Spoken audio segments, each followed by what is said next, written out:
छात्रों, आज हम वाक्य के विषय पर चर्चा करेंगे।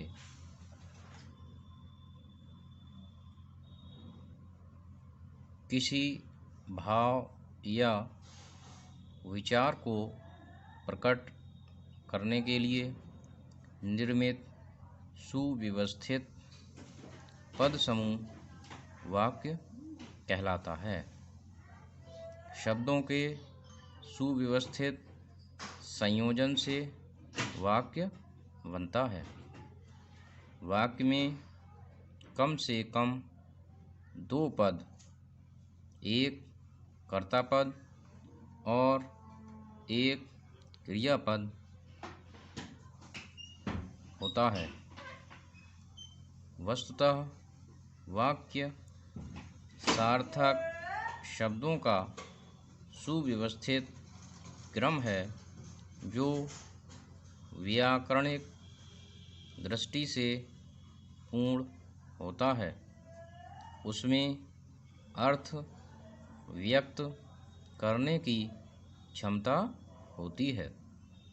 इसके लिए वाक्य में दो तत्व होना आवश्यक हैं, पदक्रम और अन्वय।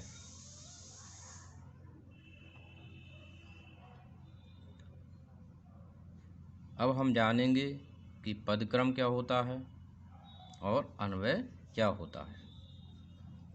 शब्दों को सुव्यवस्थित क्रम में रखने को पदक्रम कहते हैं। हिंदी में वाक्य रचना के लिए सबसे पहले कर्ता, फिर कर्म, उसके बाद क्रिया या फिर क्रियापद को रखा जाता है। यदि इस क्रम को न अपनाया जाए तो व्याकरण की दृष्टि से वाक्य अशुद्ध या गलत माना जाएगा।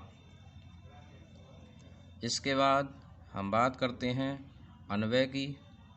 वाक्य में प्रयुक्त शब्दों का लिंग, वचन, पुरुष, कारक, काल आदि के अनुसार जो पारस्परिक संबंध होता है उसे अन्वय कहते हैं।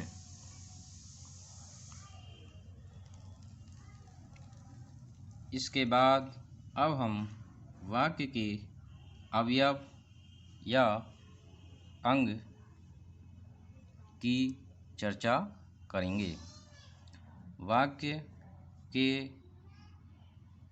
दो अवयव या अंग होते हैं, एक उद्देश्य, दूसरा विधेय। तो उद्देश्य क्या होता है, विधेय क्या होता है, यह भी हम जानेंगे। किसी वस्तु या व्यक्ति के विषय में कही गई बात को सूचित करने वाले शब्दों को उद्देश्य कहा जाता है। जैसे मोहिनी नृत्य करती है, घोड़ा दौड़ता है, गुलाब खिलते हैं आदि में मोहिनी, घोड़ा, गुलाब उद्देश्य हैं। अब विधेय की बात करते हैं। किसी वस्तु या व्यक्ति के संबंध में कही गई बात के सूचक वाक्यांश को विधेय कहा जाता है। उपर्युक्त वाक्यों में क्रमशः नृत्य करती है, दौड़ता है, खिलते हैं विधेय हैं।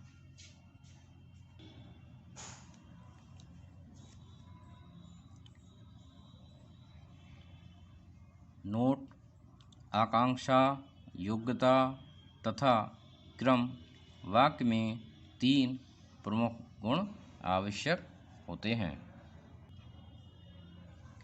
वाक्य के भेद वाक्य के भेद या प्रकार।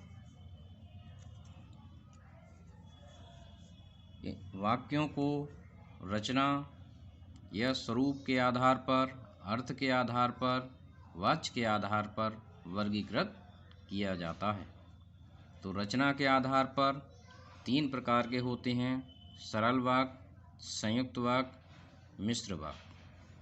अर्थ के आधार पर 8 प्रकार के होते हैं: वेदनार्थक, निषेधात्मक, प्रश्नवाचक, आज्ञावाचक, विस्मयादिबोधक, इच्छार्थक, संकेतार्थक तथा संदेहार्थक।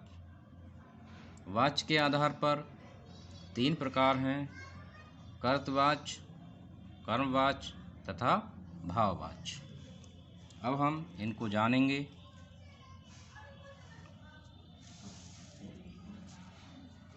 रचना या स्वरूप के आधार पर सरल, संयुक्त तथा मिश्र वाक्य होते हैं। इसमें सबसे पहले सरल या साधारण वाक्य। जिस वाक्य में एक उद्देश्य और एक विधेय होता है उसे सरल या साधारण वाक्य कहते हैं।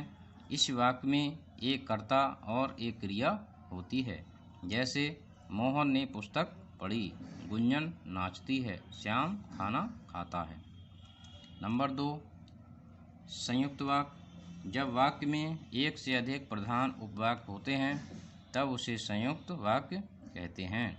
ये प्रधान उपवाक्य समानाधिकरण समुच्चयबोधक अव्यय से जुड़े होते हैं। ये समानाधिकरण समुच्चय 4 प्रकार के होते हैं: संयोजक, विभाजक, विरोध सूचक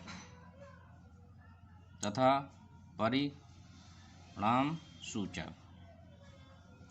तो इस प्रकार ये दोनों ही 2 प्रधान उपवाक्य यदि किसी वाक्य में देखने को मिलते हैं तो उसे संयुक्त वाक्य कहते हैं। जैसे मोहन बाजार गया और सब्जी लाया, तो यह वाक्य संयुक्त वाक्य कहलाएगा। नंबर 3, मिश्र या मिश्रित वाक्य। जब वाक्य में एक प्रधान उपवाक्य हो और एक या एक से अधिक आश्रित उपवाक्य हों तब उसे मिश्र या मिश्रित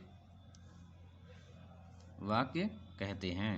यह 3 प्रकार के होते हैं क्योंकि आश्रित उपवाक्य संज्ञा, विशेषण तथा क्रिया के आधार पर 3 प्रकार के वाक्य माने जाते हैं। जैसे मैं जानता हूँ कि वह ईमानदार है। मैं जानता हूँ कि वह ईमानदार है। इसमें यह मैं जानता हूँ प्रधान उपवाक्य है, कि वह ईमानदार है आश्रित उपवाक्य है। विशेषण उपवाक्य वह लड़का अत्यंत मेधावी है, ये प्रधान उपवाक्य है। जो उस ओर बैठा है, यह आश्रित है। क्रिया विशेषण उपवाक्य जब तुम आओगे तब हम चलेंगे, तो जब तुम आओगे यह प्रधान उपवाक्य है, तुम तब हम चलेंगे यह आश्रित उपवाक्य है। इस प्रकार हम देखते हैं कि ये मिश्र या मिश्रित वाक्य हैं। इसके बाद अर्थ के आधार पर वाक्य 8 प्रकार के होते हैं। वेदनार्थक वाक्य। जिस वाक्य में कार्य का होना या करने का बोध हो उसे वेदनार्थक वाक्य कहा जाता है या कहलाता है। जैसे निखिल पत्र लिखता है, शीला गीत गा रही है। नंबर 2, निषेधात्मक वाक्य। वह वाक्य जिससे कर्म न होने का बोध हो वह निषेधात्मक वाक्य कहलाता है। जैसे आज उसने भोजन नहीं किया, मुझे कुछ नहीं चाहिए। इसके बाद नंबर 3, प्रश्नवाचक वाक्य। जिस वाक्य से प्रश्न पूछने का बोध हो उसे प्रश्नवाचक वाक्य कहते हैं। जैसे तुम कहाँ थे, कौन आया है। इन दोनों ही प्रश्नों में प्रश्न पूछा गया है, इसलिए ये प्रश्नवाचक वाक्य है। इसके बाद नंबर 4 आज्ञावाचक वाक्य। जिस वाक्य में आज्ञा, आदेश, प्रार्थना, उपदेश आदि का बोध हो तो उसे आज्ञावाचक वाक्य कहते हैं। तुम पढ़ाई करो, तुम पूजा करो, इन दोनों वाक्यों में आज्ञावाचक वाक्य देखने को मिलते हैं। नंबर 5 विस्मयादि बोधक वाक्य। वह वाक्य जिससे विस्मय, हर्ष, घृणा, शोक आदि का बोध हो विस्मयादि बोधक वाक्य कहलाता है। जैसे ओह तुम आ गए, वाह कितना सुंदर भवन है, तो यह विस्मयादि बोधक वाक्य हैं। नंबर 6 इच्छार्थक वाक्य। जिस वाक्य में इच्छा, आशीष या शुभकामना सूचित हो इच्छार्थक वाक्य कहलाता है। जैसे भगवान तुम्हारा भला करे। नंबर 7 संकेतार्थक वाक्य। जिस वाक्य में एक बात या कार्य का होना दूसरी बात या कार्य पर निर्भर करता है संकेतार्थ वाक्य कहलाता है। जैसे यदि तुम परिश्रम करोगे तो सफल अवश्य होगे। इसके बाद नंबर 8 जो वाक्य संदेह या संभावना प्रकट करता है वह संदेहार्थक वाक्य कहलाता है। जैसे शायद आज वर्षा हो, संभव है कि बैंक खुला हो, ये दोनों वाक्य संदेहार्थक वाक्य हैं। उसके बाद वाच्य के आधार पर। वाच्य के आधार पर 3 प्रकार हैं। कर्तृवाच्य। जिस वाक्य में कर्ता की प्रधानता हो और वह वाक्य का उद्देश्य होता है कर्तृ वाक्य कहलाता है। जैसे राम पुस्तक पढ़ता है, जतिन खेलता है। नंबर 2 कर्मवाच्य।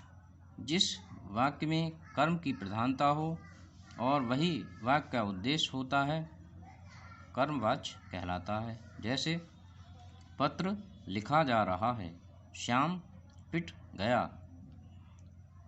नंबर 3 भाववाच्य। जिस वाक्य में भाव की प्रधानता हो वह भाववाच्य कहलाता है। जैसे उससे चला नहीं जाता, उससे उठा नहीं जाता। इस प्रकार रचना के आधार पर 3, अर्थ के आधार पर 8 तथा वाच्य के आधार पर 3 प्रकार के वाक्य होते हैं। वाक्यों के वर्गीकरण के आधार और विभाजन महत्वपूर्ण एवं प्रासंगिक है। तो छात्रों, मैं समझता हूँ कि आज आप ये विषय भली भांति समझ चुके होंगे। धन्यवाद।